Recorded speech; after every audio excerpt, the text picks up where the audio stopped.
Hi, welcome. Thank you for joining us today as we discuss the newest member of the MKH 8000 series. It's the MKH 8030, the figure of 8 offering in an already popular line of microphones. We have a wonderful group of panelists today with expertise in many areas of audio production, from field and sound recording to immersive 3D audio, orchestral capture, and sound design for film, TV, documentaries, and much, much more. We also have a member of the MKH design team who can tell us what makes this product special. We're glad you joined us today. We do hope you enjoy this panelist discussion. Should you have any questions regarding the MKH 8030 or other Sennheiser products, please reach out to your local Sennheiser dealer or use the Sennheiser website. Thank you. Have a great day. Hello, everyone. I'm Henrik. I'm running a company called Immersive. I also used to be part of the Sennheiser MBO team. And I'm working purely with 3D audio, and I'm focused on 3D applications as in VR and AR and multiple speaker location-based scenarios. And this is what I'm doing. Yeah, I'm Simon Charles. I'm based in Dubai, UAE. So I've been here for almost 12 years. I'm mainly a sound recordist for like film commercials, TV shows, documentaries, etc. And a lot of the projects I do, sort of when it's cars or something like that, it involves recording sound effects. So I have an arsenal of mics and handheld recorders, etc. that I use to record whatever's needed. Some of it can be very mundane, some of it can be more interesting, but it's usually pretty cool. I'm George Vlad. I work as a sound recordist, sound designer, composer, acoustic ecologist, and I wear many other hats. I work on video games, films, all kinds of media. I also compose music with my recordings. I work with conservation initiatives, and much like Thomas, I also travel to remote parts of the world to capture soundscapes that are free from man-made sound. It's an interesting journey. I get to see some really cool places. It might look glamorous from the outside. Sometimes it's really exhausting or dangerous, but it's pretty cool. I really enjoy it. I'm a field recordist, mostly focused on nature sound recording. Mostly been recording in the Arctic. Lots of projects with glaciers the last 2 or 3 years, and but yeah, travel all around recording nature sounds. Make a lot of sound libraries for people working on films, video games, and apps and museums, that kind of thing. Yeah. So I feel slightly like the odd one out here, that I'm a cinematographer and documentary director amongst a panel full of audio experts. So I can talk about story, but yeah, excited to hear more about the technical side from people who know what they're talking about when it comes to technical bits. I'm Lars. I'm a member of the project team of the MKH 8030. I am the mechanical designer for this microphone, and I work very close with an acoustic designer to create this product. I joined Sennheiser for more than 20 years, so I'm part of the whole journey of the MKH 8000 series in the development team. And yeah, I'm exciting to hear about the experience about the microphones and what the issues maybe, or what the good things of this microphone. And so I'm just first I listen.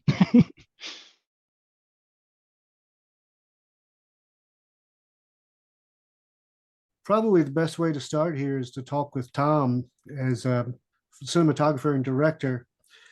Audio is really important, you said, for putting together a vibe and a feel to the things that you're doing. And maybe if you explain that a bit to us, we can then go to how each person approaches achieving those goals. Yeah, so basically my ambition as a documentary director is to create documentaries that feel and look like movies. So everything is real. People are unscripted, undirected, but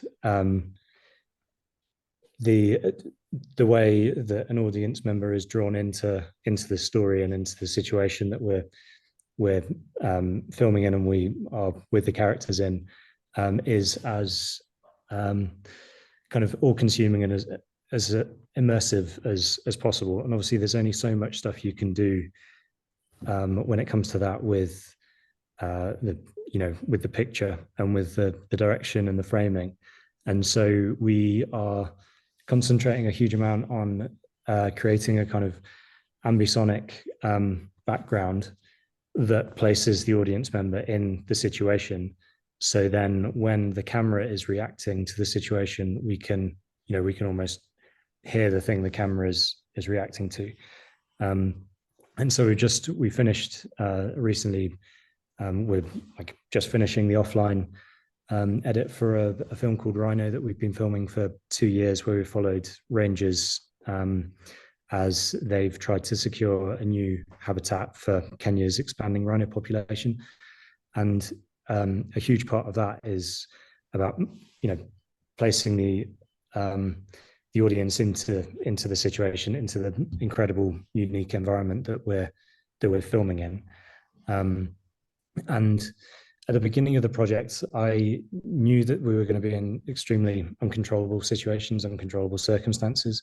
And so I wanted to have 2 good sources of audio at all times. And so we got 2 Sennheiser 8060s for the camera top mic and the boom.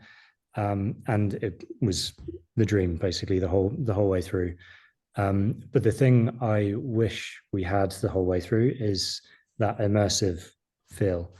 And so when I gave a talk about the cameras we were shooting the documentary with, and one of the guys from Sennheiser said there's this new microphone that will do basically exactly what I want it to do.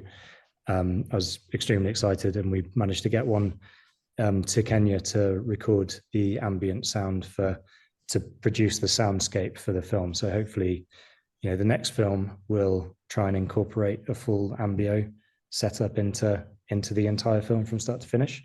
But this one, it was an opportunity to build that really rich soundscape to at least place someone into the environment that we're in. Very nice. Heinrich, you do quite a bit of the immersive type work, correct? Yes, specifically with the 8030, I used it as a double MS configuration. I really like the 8000 series microphones, been working a lot with them. And finally, I can have basically this double MS with this edition, which Tom was also using for these recordings. And I was desperately trying to get Henrik out here to record things in the quality they deserve. But it hasn't worked out yet, but we'll see.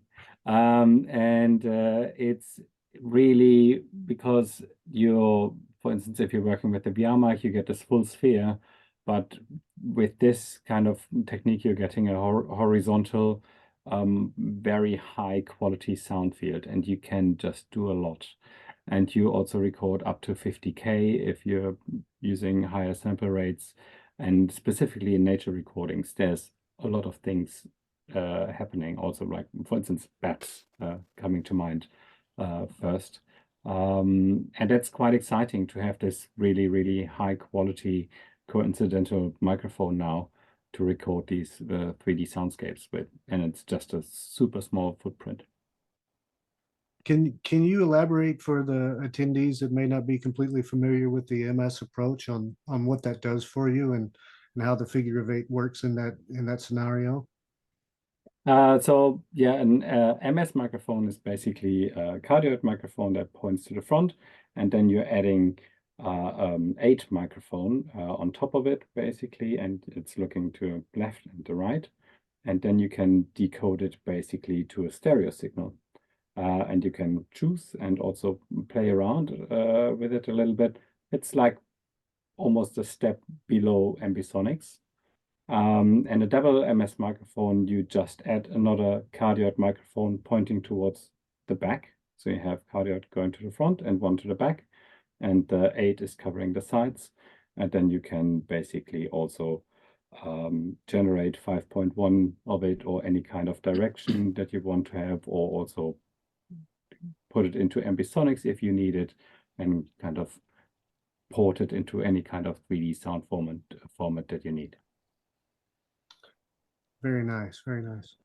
And I'm curious, when you're working with someone like Tom, what does the discussion between you guys, how does it shape of what you're trying to capture? I mean, and do you talk about, I want to capture this vibe, or I just want it to feel natural? What's the typical approach to that? I mean, the discussions with Tom, I'm very thankful, because he's having this purist approach to it also. And in this case, I think a lot of the discussions are going also to actually have separate recordings from the actual shoot, and really getting something that is pure and undisturbed, because specifically in nature, when you're having a lot of people running around and cars, nature won't be as responsive as it usually is when there's no one around. So actually, if you're taking time for field recording and you're just sitting there and you have the recording going for hours, you can really hear how everything comes back to life again. I think George will be the right person to talk about it. And specifically for this case, I also built a mobile studio now that I can do 24-hour recordings, which is run by a big battery and solar power, so I can go off-grid somewhere and then really capture these undisturbed scenarios. And I think this is more and more important for the film industry, to have these very high quality undisturbed soundscapes, which can be added and to rebuild the actual picture that you would be having without anyone there. And just to jump in and add to that, with Rhino, we were recording quite a lot of unseen, unfilmed, like unique behaviors from black rhinos in Kenya, and so much natural history stuff is reproduced in post-production in Foley that often they kind of miss the mark considerably on what's there, because there literally isn't a sound recordist present in the moment, and so they're trying to like piece it back together from someone who's just focusing on shooting.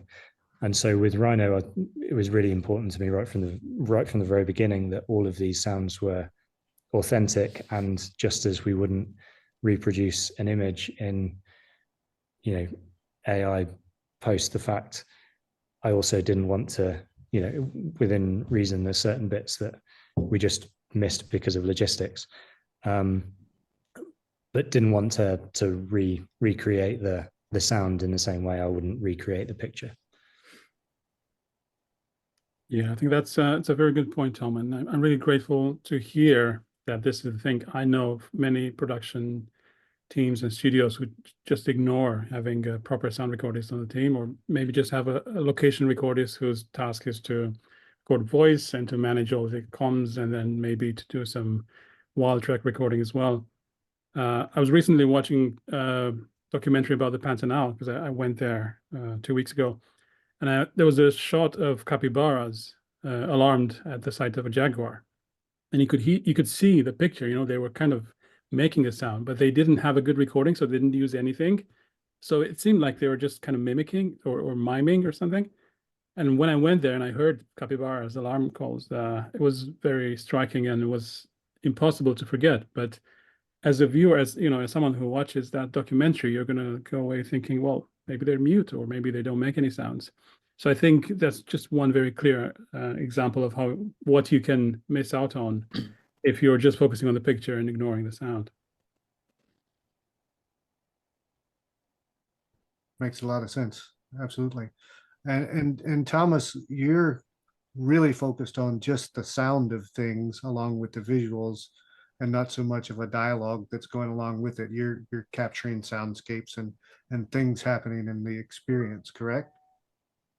Yeah, I'm generally not going out with a film production. I'm going out on my own and just recording just the sounds. And I'm often recording with 6 to 8 drop rigs that I'm leaving out for various durations. And those can run anywhere from like 12 hours upwards of 7 days, depending on the types of mics and battery constraints and the number of channels that I'm running. And so, yeah, I'm just focused on getting those recordings. Sometimes I'm focused on a specific animal. Sometimes I'm trying to get a glacier calving. Sometimes I'm trying to get underwater recordings. Sometimes I want ambisonic. Sometimes I want quad. Sometimes I want stereo. A lot of it has to do with balancing how long I can leave a rig in a certain place, and how long it can run on the batteries that I can take.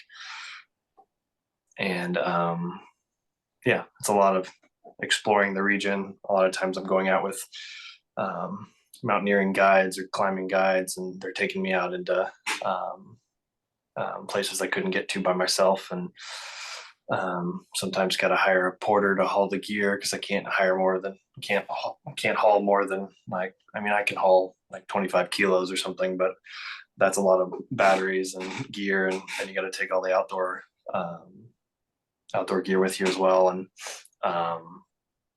yeah, it's a lot of fun trying to explore for sound. So I generally have a list of things I'm trying to get to. Like I went to Patagonia recently. I have a list of things I'm trying to record, and then it's often really fun when I find a new sound that I didn't know existed. I'm usually trying to explore a certain new ecosystem or something, and then occasionally I'll find something that I didn't know existed, and that'll blow my mind a little bit, and it's quite fun. So a lot of it's just exploring to find new soundscapes. And like George is a little more focused on the wildlife side. I'm typically a little more focused on glaciers and big non-living things that make sounds, and weather is another kind of specialty is mine. Often that's just because I tend to like to go to environments that have less wildlife, like the Arctic and Patagonia. And I mean, George has been all over as well, so he's been in, but he specifically likes going to jungles and stuff too, where there's a much higher density of wildlife and things. So that's a little bit about what I do, but it's just a different approach. Using a lot of drop rigs that are recording. So if I'm recording with 8 rigs for 2 to 3 weeks at a time, I'll come back with several hundred hours of audio. And so that's often 2 to 3 terabytes of audio at 96K, like 32-bit with multiple channels. And so that's a whole process of sorting through that. And that type of recording enables you to get close to the wildlife. They'll sometimes come very close to the rigs. And then I'll sort through that by looking at spectrograms in post and visually scanning through a lot of those and zooming in and finding interesting sound events. And you get really good at looking at the spectrograms and recognizing certain things that are happening. And sometimes something pops out that you've never seen before, and you zoom in, and it's very exciting. So anyway, yeah, it's a very different process than working on set with production, like George said, where you're more focused on dialogue and maybe some recording, but oftentimes the place that looks amazing doesn't always sound amazing too. So if you have the great rhino shot, like maybe there's a road right next to it or something too. So sometimes they correlate, but not always. So sometimes you need somebody like me to go out and get the sounds in the place. Right. And so for you, how will the MKH 8030 or the figure of 8 pattern come into play? What's your typical go-to reason for choosing a figure of 8 microphone such as this? I've recorded a lot with a double mid-side setup in the field and a Sonella blimp. So that was 28040s and MKH 30. One of the things I'm most excited about with the 8030 is just the portability of it. So I can eventually get like a double mid-side rig that's half the size of that blimp. So portability is a big deal for me, because it's portability and weight. And so being able to have a smaller rig that will do the same thing is very important, because I only have so much space in my backpack and so much weight that I can carry. And so that's one of the big advantages, because the 8030 is so much smaller, at least, and especially using it with the MZL connectors. You can get a very tiny, you should be able to get a blimp that's like this big or something. So yeah, I've used double mid-side a lot. It's very versatile for all sorts of reasons. You can decode it to lots of things. You can use it for spot effects with the same blimp. You can also do ambiances. If I'm recording ambiances in an ideal world, I'm using like spaced omnis or RTF setups with 8040s or omnis with 8020s or some other mics that I use also. But you can't really beat the versatility of the double mid-side blimp in this tiny little package. And it's also a power consideration because then you're getting surround with just 3 channels. And so you can record for a longer duration on the same battery with 3 channels versus 4 or 5 channels for surround. So that's kind of the appeal. And then, yeah, you have a lot of flexibility to use a plugin like HarpX to pull isolated sounds out of a surround image with double mid-side. You can rotate the image if you need to. There's lots of flexibility with double mid-side. But the primary thing historically for me has been portability of that and be able to just have surround in one blimp. Because sometimes I need to be able to set up a rig very quickly and just don't have a ton of space to be able to haul massive rigs into the field. Sometimes I do, but often not. Right. I imagine another part is also the reliability to it when you go out into the field, because these microphones, you can just get into any kind of climate and you never have any issues on there. And I think that's also a big plus, because if you're traveling far and you just have this set of microphones, you don't want it to fail somehow. And I just think they're just really super sturdy and made for this. Nice. I imagine smaller and lighter microphones means more batteries you can take to the field, right? It gives you a little bit more options. Simon, how about you? How do you typically deploy the figure of 8 pattern? I mean, it's one of those mics that it's usually in the car with me on set and everything, but it depends on the production. If I have time, I can get it out and do some recordings, but it really depends on the production, what's happening. Do they ask for sound effects? Do they not ask for sound effects? And obviously it depends on the shoot and what's required. But if it is required, I will obviously try and get the time to do it. But on sets, it's very difficult to get time. It's very difficult to get the crew to be quiet. It's very difficult to get generators turned off. If you're on a car shoot, you might only have 5 or 10 minutes with the car, and they have 10 or 12 different sound effects they want to try and get. So you've got to be quick. And I was previously using a different setup, sort of with an MS mic, and just the 8030 and the 8050 together is just in a very small, the smallest Rycote blimp I think they make, and managed to fit both inside there. And it's just a very nice, lightweight, quick setup. I can plug it in. I've got a cable plugged into all my mixers that I can just plug a 5-pin connector in, and I can have a MS setup straight away. And the other benefit of I've always liked using MS. I think it's my favorite and preferred, but because it's so universal, it's sort of very easy to use. I can give 3 sets of files to the production, just a mono, a stereo, and the raw MS if they even know how to deal with it. But having the stereo, having the mono there, so if they do want some wider Atmos sounds, they've got that. But if they just want the straight thing of the car or engine or something like that, they can use that. So it really depends, but it's certainly as the others were saying, it's a smaller, lighter package that you can have in the car, and it's not really taking up any weight or space. And it's and the build quality. I mean, I'm looking forward to seeing how it acts in the 50-degree heat that we have in the desert here. So it's hitting 40 degrees at the moment. So we'll see how it acts. But I've no doubt. I've been using the 8060 and the 8050 for years, and touch wood, never had an issue. We've been out in the desert when it's hitting over 50 degrees, and they've never let me down. So I'm sure this one will be no different. Very nice. Thank you. So George, you just finished working on Dune recently, correct? Yes, that's true. Any good anecdotal stories of how you would use the figure eight on that production? Well, so I didn't have the mic when I worked on it. I finished working in May last year, I think. It was just before I got the 8030.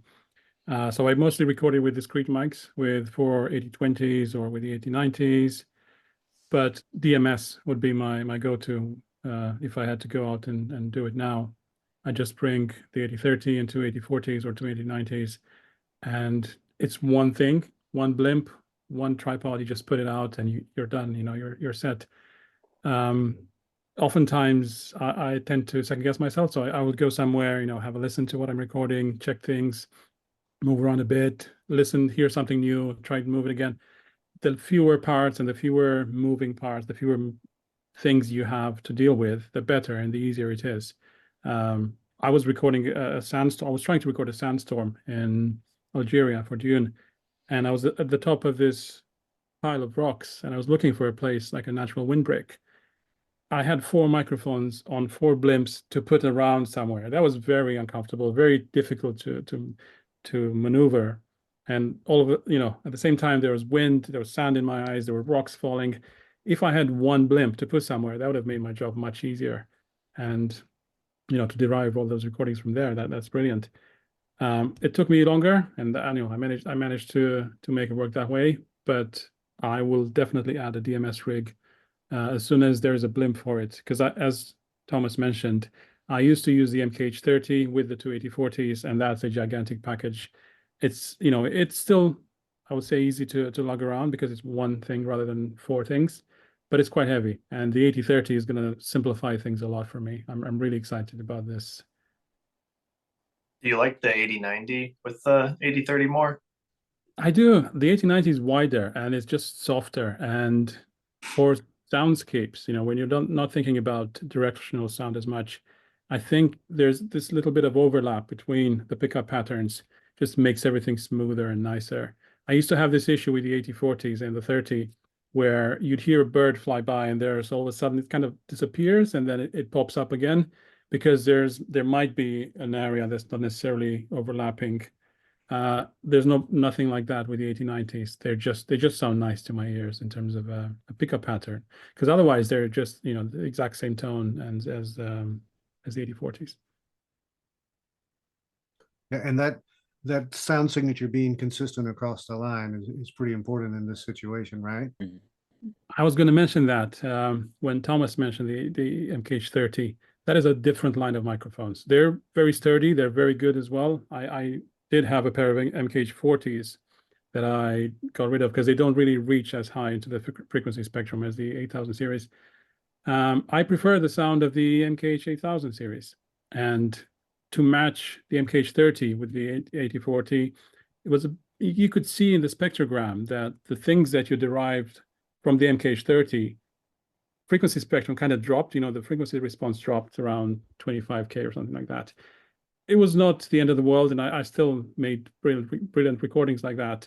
But to have the MKH 30, which matches perfectly with the signature of the other 8000 microphones, I'm really happy. It's just very consistent, and it does the job. I've not seen any differences or any inconsistencies so far, and I've used the MKH 30 for 7-8 months now. So I'm really happy, really grateful to Lars for that. That's Lars and his team. It just makes me happy, for my brain, that sounds right. That's the way things should be. Yeah, that's a good time to come to Lars. Lars, what makes this series so accurate and precise, and how did you guys come up with this to make it happen? What makes it special? It's not only one thing. It's the well-balanced frequency response from the low to over the mid to the high. So that's all very good balanced and matched with the other MKH 8000 microphones. And it's the low for the precision. It's the low stiffness of the membrane compared to the other condenser microphones like Electrate or true condenser microphones. They have only the electrostatic force on the membrane.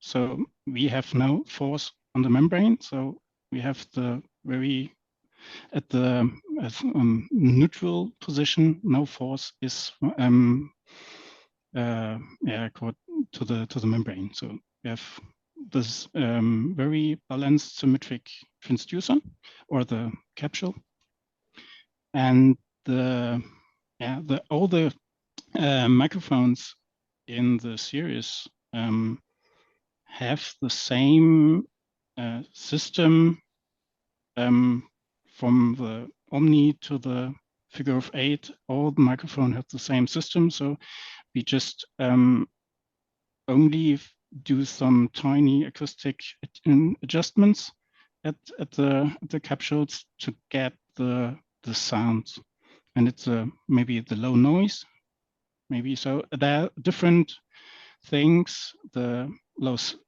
stiffness of the membrane, the balanced frequency response, the low noise, the low nonlinear distortions, maybe. So there are a lot of things that catch this warm sound and the precision of the sound. Very nice. Thank you.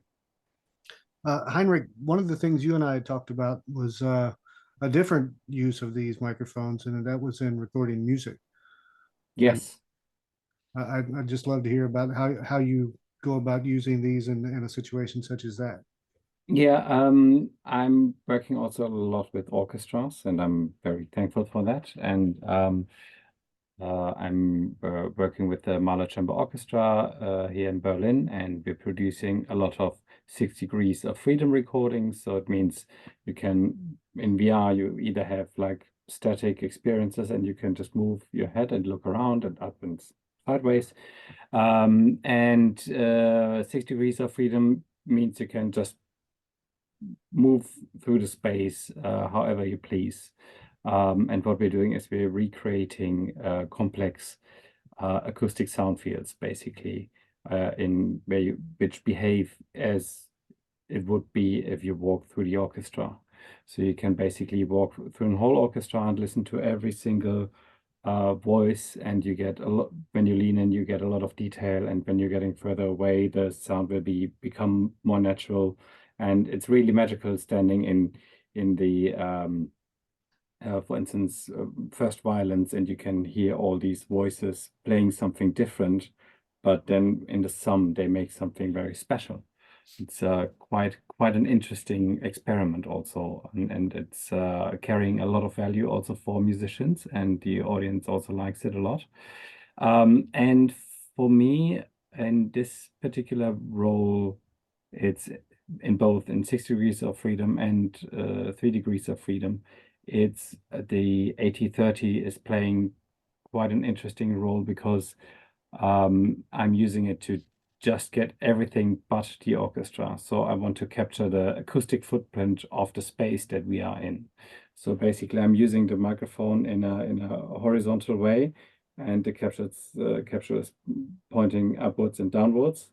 And so basically, it rejects the direct sound of the orchestra, and I'm just capturing the room impulse and the room information. And this is I'm doing this mainly in mono, and it's quite an important signal for me to recreate these experiences. Because also in 6 degrees of freedom, or even 3 degrees of freedom, when you're moving to different positions, every microphone kind of is a direct microphone, but also has the role of a room microphone. So recently I recorded Philharmonia from London in Gateshead, and was a very, very lovely, magical concert. And I used as a main system as an AB 2 MKH 800 twin microphones. And then also just in the center, basically the 80-30 doing purely the acoustic footprint.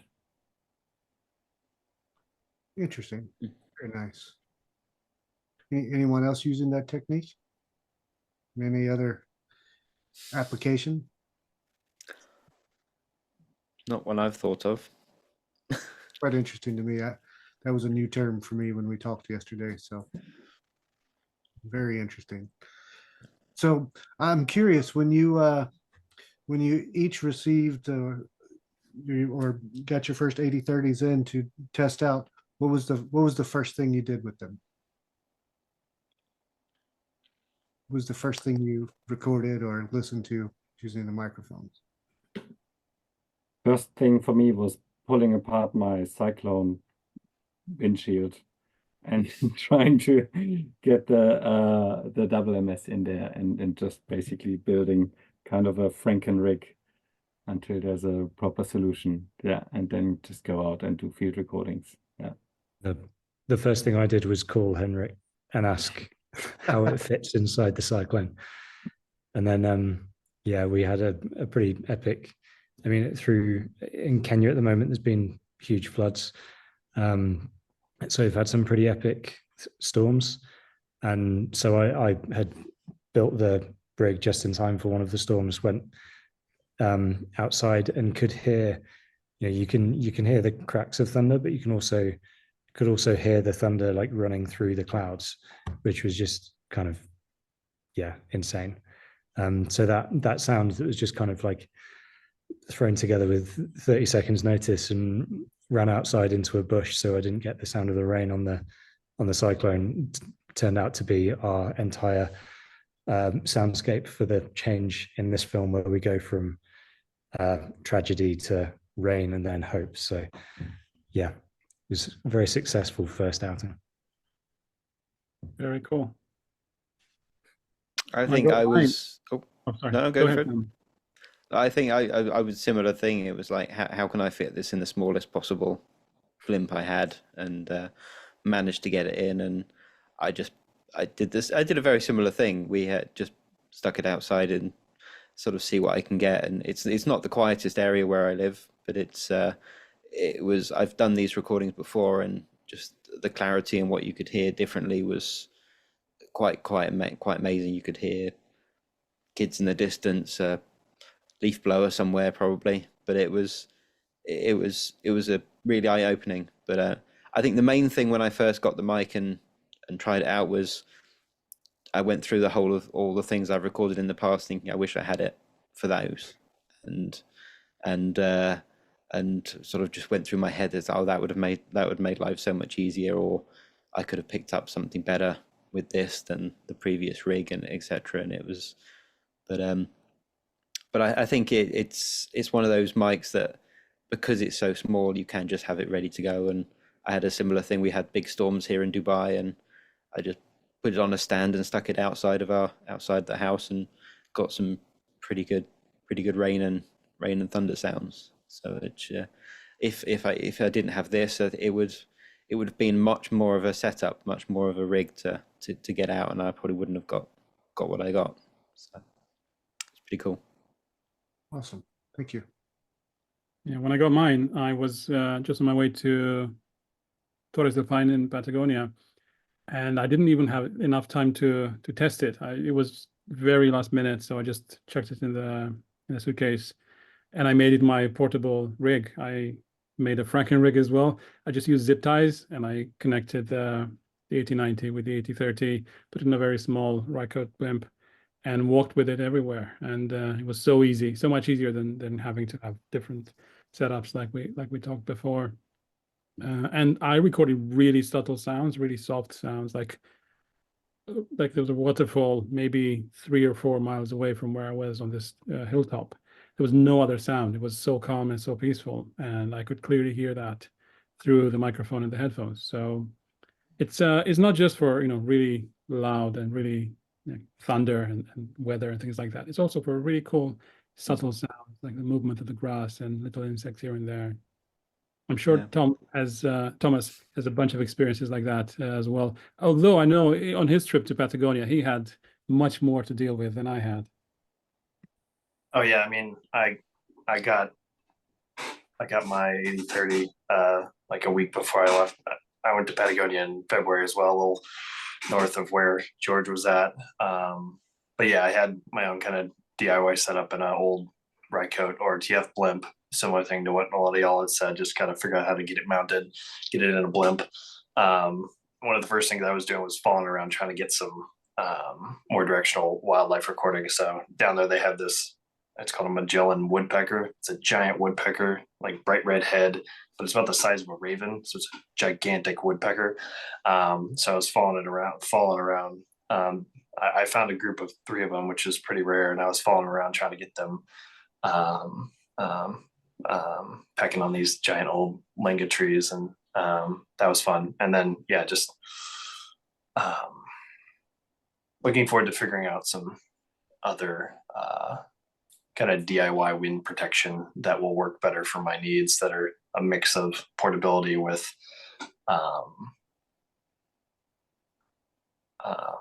protection for, I mean, I was dealing with 70, 80, 90 mile an hour wind gusts down there when I was doing a lot of weather recording. So yeah, that can also be a good thing with MS with weather recording, is because you're not dealing with, you have 4 separate blimps with a spaced Omni quad rig or something. Sometimes the wind gust will hit the blimps very differently. And so it can make some weirdness with the wind recordings. So sometimes it's nice in crazy high winds to have all the mics in one blimp, because at least it's getting hit in a similar way.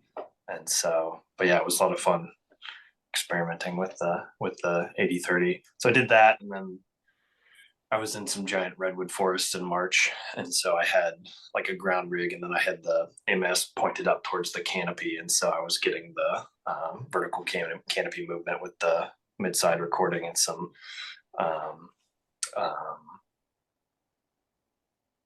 the directionality is useful when you have such a if you point the mic horizontal in a redwood forest, you're not going to get that much if the trees are 300 feet tall. So tilting it upwards and doing some experiments with that. But it's been fun to record a little bit with the mic. And like George said, has very low self noise and pretty high sensitivity too. So it's not like the 8020s 10 dBA.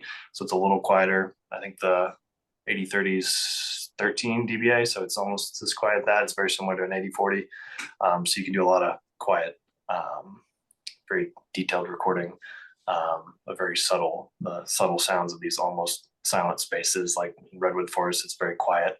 You can hear the sounds of like the needles falling or the fog drips coming off the canopy coming down, so you can get very subtle, detailed sounds with the 8000 series mics too. And yeah, my experiment so far, the 8030 seems to do as well. And I haven't tested in really extreme temperatures yet, but I've recorded for like 3 weeks continuously with it in Patagonia and the redwoods so far. Seems to perform as well as the other 8000 series mics I've been using for a while. I think that, I don't know, George and I probably have like, I don't know, my double mid-side Sennheiser rig has probably been in the wilderness for at least over a year by now. Like, continue, if you added up all the trips, it's probably been recording by itself in the woods or the desert by itself for at least over a year now or something with those mics. So yeah, I don't know. I was gonna ask what's the craziest thing you've done with an 8000 series mic when you were out recording? Anybody? I have a couple stories, but yeah, I've had one strapped to cars to capture like exhaust pipes and that sort of thing, and cars with big flames coming out the back of them and things. And so you're kind of thinking that maybe I shouldn't have been doing this, but they survived. The recording sounded great. So yeah, sort of those sort of things. And as I say, just being out in the desert and that sort of thing. But going back to that self noise thing, I went out to a desert patch and recorded a similar thing that I've recorded before with my previous setup, and came back and listened and thought I was convinced it was self noise, because you could just hear this hissing sound, and then you realize that it's actually it isn't self noise, it's the sand blowing over the dunes, which it's been very difficult to capture before in stereo. I've managed to get it with the 8050 or the 8060 in the past, but trying to get that in stereo was quite tricky. And I didn't record a long bit because I thought it was just a test, but it was quite interesting to sort of think, oh, this is self noise, and then realize that it really isn't. And the quality that it can capture and the low noise is really, really good. Looking forward to it. Yeah, I couldn't agree more. I was using the 8020s a lot for that. I also like to get the impact of the sand and things. So when you grab a bunch of sand and drop it, you get that kind of poof sound, when it hits, and there's that hit. It sounds just like the thumper in Dune, right? Yeah. I'm not going to say anything about that. I'm not at liberty to, but I used the 8020s a lot for that. And since there was nothing else happening around, I didn't need a directional mic for that. But that sound is very elusive. And if you're in a situation where there's maybe a little bit of distant noise, you're not going to be able to capture it. It's very transient, very difficult to hone into. But going back to crazy sounds, I once went to Gabon in the Congo rainforest, in the Congo Basin, and I had my big MKH 30 and 8040 DMS rig, and we rappelled down a giant crater just as a thunderstorm was moving in. I don't know what we were trying to do there. We're just trying to set up a rig and just run away. I got this on video as well, luckily. I was there with a friend of mine. And as we were descending, our rig's already set up, they're already recording. And there's this, like the most massive thunderclap I've ever heard. It was just above us and was all captured. It was clipped because we didn't have 32-bit back then. But then I realized, well, maybe I shouldn't be in this position, on the edge of a crater as the thunderstorm's moving in. So just set up the rig there, dropped it on the ground, and we left. And luckily, it was still there the next day. It didn't die or wasn't stolen. But that was one of the craziest things I did with an MKH series mic. I think you put one in a volcano too, didn't you? Oh, that's right. I forgot about that. I did. Yes, I just basically balanced it. Don't forget about the volcano. Yeah. Yes, yeah, an active volcano in Ethiopia. We put an 8060 into a crate with a black rhino that was being moved from one conservancy to another, and the entire boom and the whole rig, but not the recordist. You're pleased to know. That was, yeah. I bet you that was an interesting recording to go back and listen to. Yeah. Whoever does our mix is going to have a lot of fun with that. Yeah, I had once, I went to Tanzania on a job with Doctors Without Borders, and we went to refugee camps, and there were these ants, which I've never seen. They were quite big, and I just decided to go close with the 8060 in there, and they kind of started like shouting, and it sounded really weird. And it's very interesting to really get close with a mic to things which you think they won't be doing a sound, but sometimes you just get something out of there. It was very interesting, very surprising.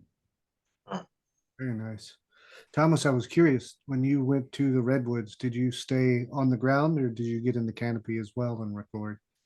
That's one of my schemes for the rest of the later in the year. I'm doing a Redwood recording project. So part one of that was in March. It was kind of scouting this location. And then part two is later this year in October, and going to actually be climbing into the canopy of some super tall redwoods and recording from the top of the trees. And if the weather cooperates, we're going to try to spend the night up there in these little tree boats, or they're basically just a hammock. It's kind of like a portal edge for a rock climber, but you can. So there's this very small niche of mountaineering people that also do some tree climbing. They're generally arborists too, but they work with the tree climbing guide to get me up in the canopy. And just interested in doing a perspective of these giant old trees. I'll record at the base of the tree, like halfway up in the canopy, and then sync those all up so you can switch perspectives and give the listener just kind of show the whole perspective of the tree, and then also record some contact mics in the bark and also in the root system and stuff. So you can be like inside the tree, base of the tree, halfway up, canopy. Evidently you can get like kind of seasick in the top of the tree because it sways so much in the wind and stuff. So that should be a lot of fun. So I'm gonna record with a bunch of different mics. I think the MBO should be fun to experiment with that as well, having the vertical component in such a space that really has it. Yeah, that should be a lot of fun. So they spent about a week scouting the location in March, and it's very difficult to find a place that will let you climb trees like that. So, but I managed to find one, and I'm excited to get that project going. So we'll be there for about 10 days in October doing some recording and filming and climbing. That sounds interesting. Absolutely. So we're coming towards the end here, but I do have a few questions from the audience, if you guys wouldn't mind grabbing some of those for them. So the first one's directed at Henrik. It's, what are your thoughts on using the 8050 and the MKH 8030 for a DMS rig?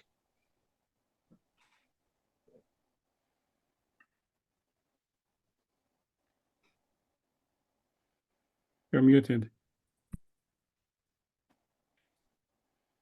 Thank you, George. I guess there's a lot of possible combinations you can go for, but also as George mentioned, you might introduce a hole in a passing by sound, for instance. So depending if you really want to focus in on something and then grabbing some additional ambience that is disconnected and doesn't carry anything that is in front of you, and you have a static shot, that can be quite helpful. But in my experience, because I'm working with 3D sound, and there's not really a front for me, so I really want to have everything in an equilibrium, and also if something is passing, that it's just passing by you and you get this whole whole picture of it and the whole movement. But if you're having talking heads and you just want to focus in on the voice and then just getting some additional ambience which is disconnected from the voice, then that might be a good option. But it's something that would need to be tried out. I can't speak from practical application, only from theory, so sorry about that. No, thank you. The next one would be, has any of you experimented with Blumlein stereo with 2 figure of 8 8030s yet?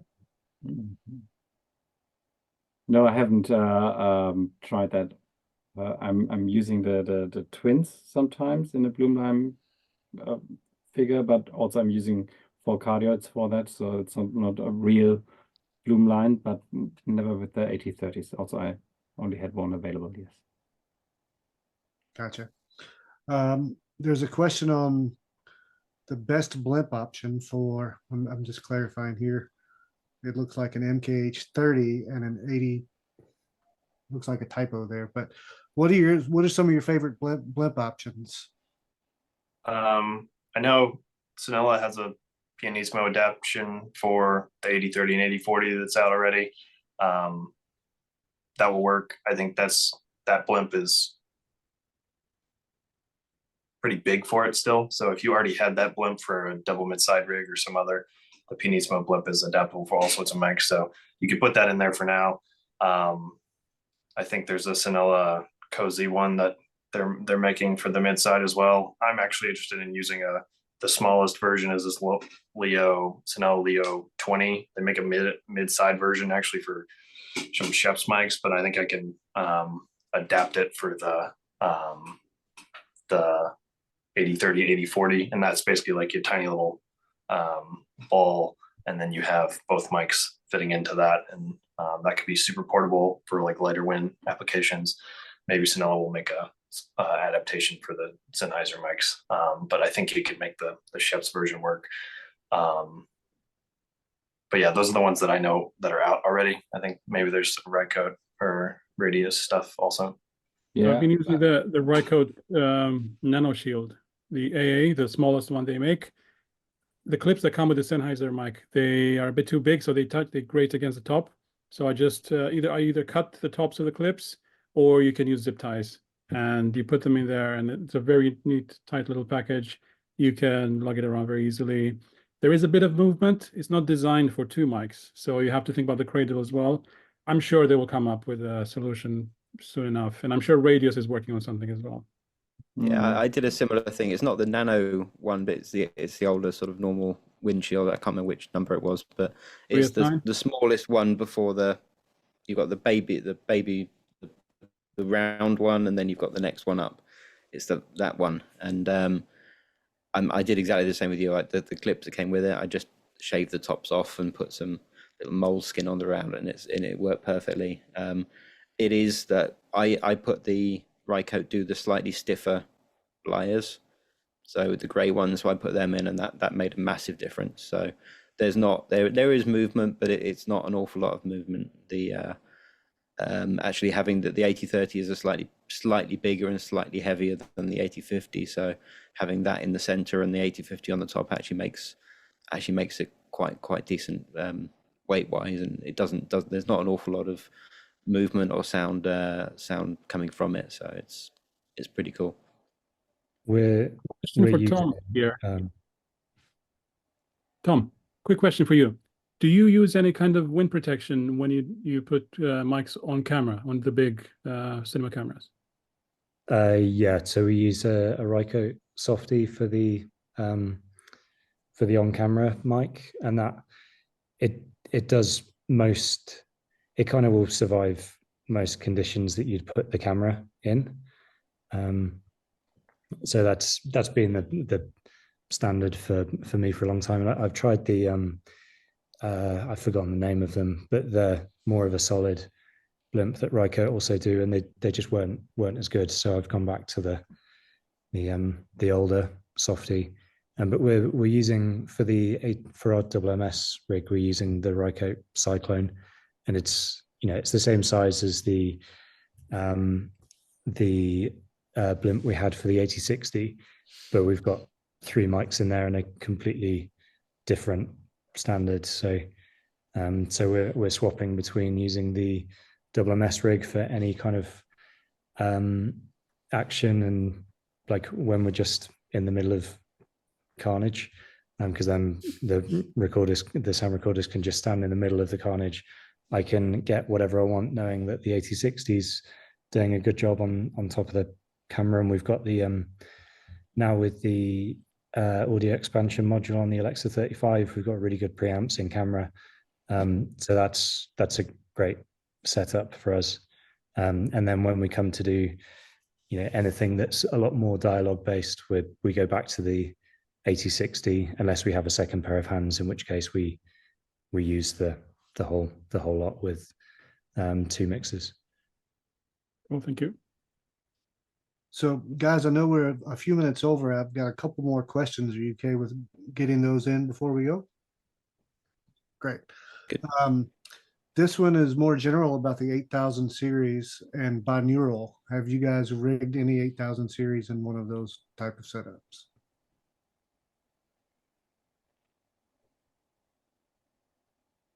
I mean, I haven't done. No, it's not something I've done yet. Gotcha.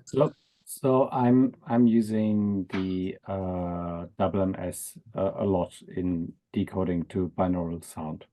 So basically, what you can do is you can translate it into an ambisonic sphere, and then also just apply it into an ambisonic mix, which is usually supported for binaural sound. And yeah, coincidental microphones usually work very good for that. Yeah. Good. Yeah, I do something that's pseudo binaural, but it's basically I'll take 2 8020s and I strap them to a tree about the size of a human head. So I call it tree ears, but you get a pseudo binaural stereo image that works pretty well. So if you're in a forest, find a tree about the size of a human head, attach the mics on opposite sides, and the tree acts as the baffle that you would normally get from the dummy head. So it's not true binaural, but it can give you a similar sort of image. But I've done that with 8020s quite a lot, but gives you very, very nice image for ambience recording. That is actually my favorite way to record as well. Just I think binaural. I'm going to go ahead and say it. I think binaural is a bit gimmicky. It used to be a kind of a trend that people wanted to record in binaural. You know, there's a bunch of heads you can get. It's not. There's nothing wrong with it, but once something forces you to wear headphones to get the full experience, that to me is very limiting.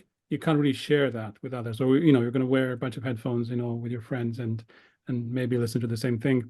I like sound to be inclusive, and I want to play back on speakers and to show it to friends. And so I've not done proper binaural. 3 years sounds like a good idea. Any kind of baffle between two 8020s just makes everything sound nicer. And it's more flexible as well. You know, I guess binaural doesn't sound bad, but you don't get the benefits of it unless you wear headphones. And for me, I don't like to wear headphones. I have very sensitive ears, and I'd rather listen to stuff through speakers. Yeah, so the one note for the WMS is that because I think in applications where you have head tracking, then it makes sense to decode to binaural because you're moving your head inside there and your perspective is shifting with that. So this is what you're gaining there. And you can still decode to speakers from that format. So that's quite nice. That's a good point. Great. Thank you. Okay, I've got one more here, and it says, I've been using, this is from David Thomas, by the way. I've been using some of George and Thomas's libraries for a few years now. A big thanks to both of you. And they're often using a Neumann RSM 191. But they've been quite curious about some of the Sennheiser offerings as well. You know, we're both the same family of products here. But they're asking, what is out there in the world of MS mics, and what advantages do you think you might have using the 8030 type system, and what might be different as opposed to the other product, the RSM 191 that he mentioned? They're just really curious about, they do audio dramas and location-based recording and a mix of dialogue and effects. They're just curious your opinion and comparison. Long question. Getting the MS mics, like I think there's the MKH 418. That's an MS mic if I remember correctly. It's just one thing rather than two things you have to think about. It's not my favorite mic to use. I've tried it. I have a 416. I still use it every now and then. I like the flexibility of having double MS, you know, MS with separate mics that you can bring together into an MS or double MS technique and then move around and use in a different way. You have much more flexibility. I get the freedom. I work, as Thomas said, I work on my own. I go out. I rarely work with crews. So I have enough time to set up. I have enough time to think about what I'm going to bring, how I'm going to use it. If you're working on something that has a very tight turnaround, or, you know, working with talent or something like that, I think there is some advantage to having one microphone. You can point at something and you can get that side channel as well. That's probably the only advantage I would see there. I agree on that. It's something that just having to carry one bit of equipment, especially as you're always rushed. You never have the time. They always say, oh, at the end of the day you can have half an hour, but no one ever wants to be quiet. You'll always have scaffold poles clanking about and lighting being moved or whatever. It's you just never have the time. So if you can have one bit of equipment which you can just quickly get out, hop over a dune and get some sounds, then that's much easier. And if I would always try to do that, but I agree, having the two separate mics that you can split up and do slightly different things with, or experiment, try up and down or whatever. I think it's good to do that, which you can't do with a dedicated mic that's already fixed in position. Yeah, I would say similar things. I would agree with what y'all said, and then I would maybe add having two separate mics is a little better for redundancy too, because I like mics do have issues in the field sometimes if you're in crazy temperatures and stuff. So you can interchange a mic if something is having an issue. And so I like to have redundancy through my kit and signal chain and going out. And so that just gives you the flexibility to switch something out if you needed to. I think going back to the 8000 series as a whole, it's, as you say, the redundancy. That if you've got multiple of those mics, if one of the the XLR units goes, you can just take one off another mic and use it. Thankfully, I haven't had that issue yet, but it is an option that if the 8060 goes and I've still got the 8050, I can switch between, and that's just one bit to replace instead of the whole mic. So that's definitely a benefit of the system. Great.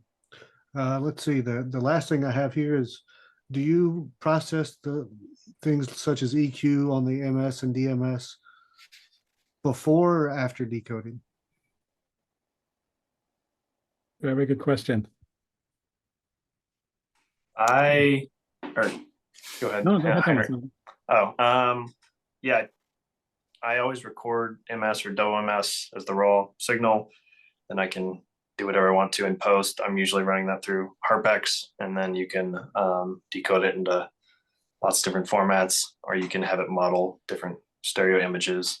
So you can make RTF sound more like AB or RTF, or just the standard MS decoding. And then typically I'm monitoring the raw recording through HarpX, and then I'm actually editing this. I'm still editing the 3-channel recording in RX if I'm going to do something to it, and then I'll finally decode it at the end. Is typically what I do. So yeah, I'm monitoring the raw recording, doing EQ and any kind of processing in RX, and then I'll render that out through HarpX and Reaper at the end, and then put metadata on in SoundMiner. Awesome. Great. Thank you. Well, before we go, I guess there's a couple things that I picked up from this. If there's anything else you guys would like to add, but from what I gather, size and portability, the consistency of the sound from each mic in this series to each other, and the dependability, what it's really doing for all of you guys in the different aspects of your work is allowing you to capture the moment as you hear it and then deliver that to the end user. That's 3 major things for me that deliver an experience. But is there anything that we're missing before we say goodbye to each other and let you guys go capture such great audio? Yeah, I think we haven't touched on humidity that much. We talked about heat and cold temperatures, but before I got my 8060 and then the 8020s and the other microphones, I used to have a lot of trouble recording in jungles and rainforests because I would get all this clicking and popping, and it wasn't, it wasn't a case of dropping the microphones in the water. It's just light mist or steam or something like that would cause the microphones that I had to malfunction because they were made for the studio. I think ever since I got the 8060 first and then the 8020s and the rest of the mics, I've not had any of these issues, and I've recorded in some really humid situations. I've dropped the 8060 in a pond, and then I took it back up, and I kept using it. I think that's a very good. It's a big advantage for any of the MKH series microphones. I'm sure Lars has a lot to say about that, but I think the RF technology is kind of like a miracle. I can go to a jungle, I'm going to be eaten alive by mosquitoes, and I'm going to be, covered in mud and water for a few weeks. The microphones are going to survive, and they're going to be able to record whatever I want to record. That to me is huge. That's hugely important. Yeah, I would agree with what George said. And then to add another layer to it is that something George had figured out a while back was you can take the inner cover of a Sennheiser blimp and cover it with this stuff called Nick wax, and that creates a water phobic barrier. And so basically it functions like Gore-Tex or something in outdoor clothing, and the water will bead up and roll off of the blimp. And so you can actually leave it out in extreme humidity and even rain. You still need some kind of sort of like cover for it so the drips aren't thunking on the blimps. But the combination of the Sennheiser mics with those Sennheiser blimps that are waterproof with the Nick wax enables you to record in that combo. Really, really works well in crazy humidity. Like I had a couple 8020s in these Sennheiser Leo blimps, and I hung them by the cable down into a crevasse in a glacier for 48 hours and sort of rigged them so that they would hang in the direction that I wanted. But yeah, there were maybe 10 meters down into this glacier crevasse, and all sorts of water, meltwater drips, and it's recording the creaking sound of the crevasse opening and widening, and it's recording these crazy water drones that you get in the base of the glacier that makes these ominous sounds because of the weird resonance in the ice caves down there. And but needless to say, it's very cold, also super wet, and yeah, the mics came out alive and got some pretty magical recordings of the glacier changing over 2 hours, and the crevasse going kind of stuff, and the water flow changing as the glacier kind of goes to sleep at night and comes back to life when the sun hits it again. So yeah, it's the combination of the build quality of the mics plus some waterproofing with the Nix wax has been pretty revolutionary to the way that I record now, is because historically you didn't want to leave your microphone out in the rain or on a glacier or something. And I would say still do it at your own risk. I would not. You can definitely damage your mics doing stuff like that, but it's at least possible now. Yep. Awesome. Anything else? Anyone else? I think this is great information, and I really do appreciate all of you guys joining us and bringing your insights into this discussion and staying a bit long to offset the technical difficulties we had at the beginning. And thanks for getting started there. All of the audience, if you have any questions regarding these things, please forward them in to Sennheiser. We'll be happy to help and hope you get to try the 8030 and the rest of the family of these products moving forward. And again, thank you, everyone. And I think we'll go ahead and call that the end of this meeting. So thank you for joining. Thanks, Thank Tim. you. Thanks, everyone. Yeah. Take care.